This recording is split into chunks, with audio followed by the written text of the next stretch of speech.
नमस्कार, मैं जितेंद्र चतुर्वेदी। मतांतर में आप लोगों का स्वागत है। आधी रात नारायण राणे को जमानत मिली। कायदे से तो कार्यक्रम उसी टाइम होना चाहिए था, लेकिन वो आधी रात हो चुकी थी, इसलिए कार्यक्रम तो मैं नहीं कर पाया। लेकिन हाँ, अपडेट हमने जरूर किया था।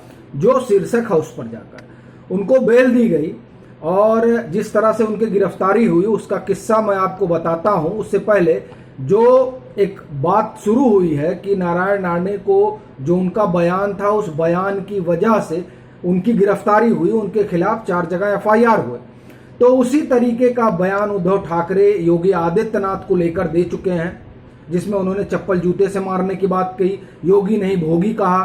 फिर जिस तरीके से संजय राउत का बयान है और इस तरह के तमाम बयान, वो राहुल गांधी से लेकर और सोनिया गांधी तक तमाम बयान है। अगर इन बयानों के हिसाब से लोगों के ऊपर FIR हो और उनको जेल डाला जाए तो तमाम राजनेता आज जेल के भीतर होते।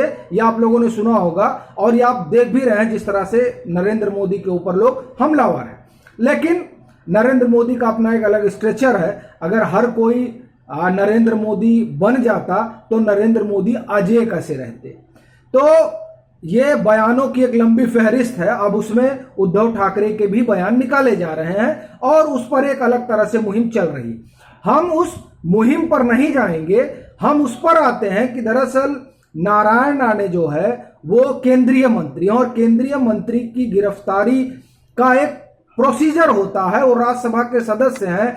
क्या चेयरमैन से पूछा गया? जाहिर बात है चेयरमैन से नहीं पूछा गया। राज्यसभा के चेयरमैन, सभापति मतलब उपराष्ट्रपति, फिर वो पूरी इतला देते हैं और पूरी जानकारी ली जाती है और बताई जाती है। आपको याद हो कि शुभेंदु अधिकारी के मामले में उनको जब CBI को गिरफ्तार करना था या आप समझिए पूछताछ करनी थी, तो लोकसभा अध्यक्ष को CBI ने बताया था। यह प्रोसीजर है जो जितना मैं जानता हूं। अगर कोई गलती होगी तो सुधारिएगा, लेकिन यहां तो प्रोसीजर कुछ था नहीं। अब वो निजी प्रद्वंदता थी या निजी खुन्नस, ये आप तय करिए। और जो लोग महाराष्ट्र की राजनीति को जानते और समझते हैं वो इस बात से परिचित हैं।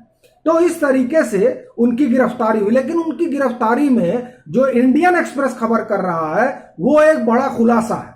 वो ये कि वहां के ट्रांसपोर्ट मिनिस्टर हैं अनिल प्रभ, उन्होंने फोन किया पुलिस अधिकारियों को कि साहब, जब उनकी हर जगह से बेल रिजेक्ट हो गई है तो आप लोग बैठ कर क्या कर रहे हैं, आप जाइए और उनको लेकर आइए, मतलब अब उनको अरेस्ट करिए। वो दरअसल प्रेस कॉन्फ्रेंस के दरमियान ये सब बात हुई, जैसा कि इंडियन एक्सप्रेस ने लिखा है।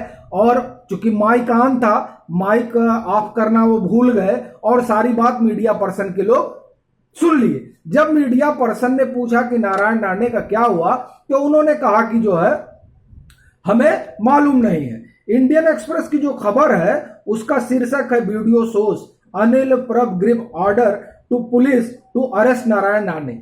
अगर ये बात सही है, अगर क्या इसमें अगर मगर वाली कोई बात ही नहीं है, ये रिपोर्ट है और अगर यह रिपोर्ट सही है, इंडियन एक्सप्रेस की ये रिपोर्ट, तो इसका मतलब यह हुआ कि जो कल हम लोग कह रहे थे कि अब उद्धव ठाकरे सरकार बिना बात के फंस गई है।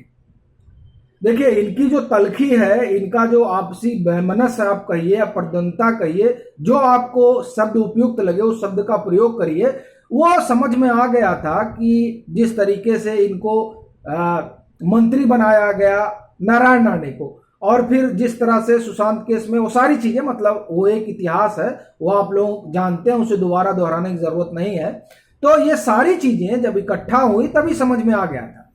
लेकिन अब ये जो बात हुई जिसमें ये आ रहा है कि इन्होंने फोन किया और फोन करके कहा कि आप अरेस्ट क्यों नहीं कर रहे हैं, ये स्थिति बड़ी गड़बड़ है। क्योंकि इससे अब अगर किसी की किरकिरी हो रही है तो उद्धव ठाकरे सरकार की किरकिरी हो रही है और वो सारे गड़े मुर्दे उखाड़े जा रहे हैं जिन पर अभी तक ना बात छिड़ी थी और ना बहस छिड़ी थी। बहरहाल चलते हैं, फिर मिलेंगे एक नए मसले के साथ। तब तक के लिए राम राम।